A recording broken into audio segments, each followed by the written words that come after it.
Welcome back. I am joined again by Kevin Wagner, professor of political science at Florida Atlantic University. Dr. Wagner, I wanted to talk a little bit about this, I call it a truce that's been made apparently between Florida Governor Ron DeSantis and former President Donald Trump. They got together in South Florida recently and kind of buried the hatchet, so to speak, from some of the jarring that had been going on during the presidential campaign of Governor DeSantis. Yeah, you know, they say politics makes strange bedfellows, right? But the truth of the matter is it makes sense for both of them to do that, right? For former President Trump, he's going to be competing in Florida. He's going to want to fundraise in Florida. He's going to want to obviously win the state of Florida. And so having the support of Governor DeSantis is important, especially, you know, so that he can go on and compete in other states and not have to put as much attention in Florida. For Governor DeSantis, who, you know, we can't know, but, you know, we might suspect might have a desire to run for president again in the future, making the former president an ally again would be a good political move. I was going to add, that was kind of my follow-up question because, you know, what's in it for Governor DeSantis? Obviously, he's going to try to fundraise for former President Trump, but what does he get out of this? And I assume he's hoping to get some political capital out of this down the road.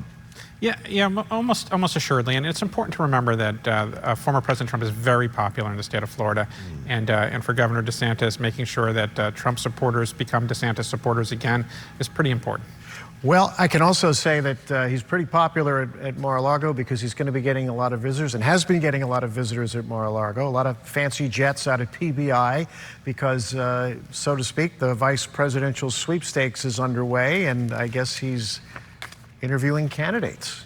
Yeah, you know, it's interesting to watch. I think we could probably cross one off the list now.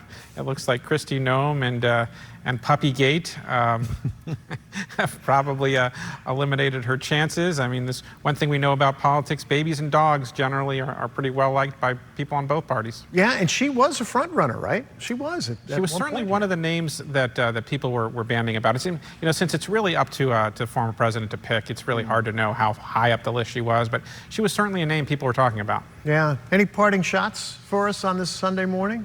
Yeah, you know, one of the central things I think that's important for people, I co-wrote a book last year called Directed Dissidents and Autocracies, and one of it was about China, but one of the things that is pretty clear to me is that there is a lot of misinformation and bad actors on the internet, and the only real defense to that is for us to make sure that we stay informed, we stay focused, and we look at information and we decide, hey, that information needs to be checked. And especially now during an election year, too. Absolutely. Now, very good point. Dr. Wagner, thanks for joining us this morning on To The Point, and thank you all for spending time with us on today's To The Point. Enjoy the rest of your weekend.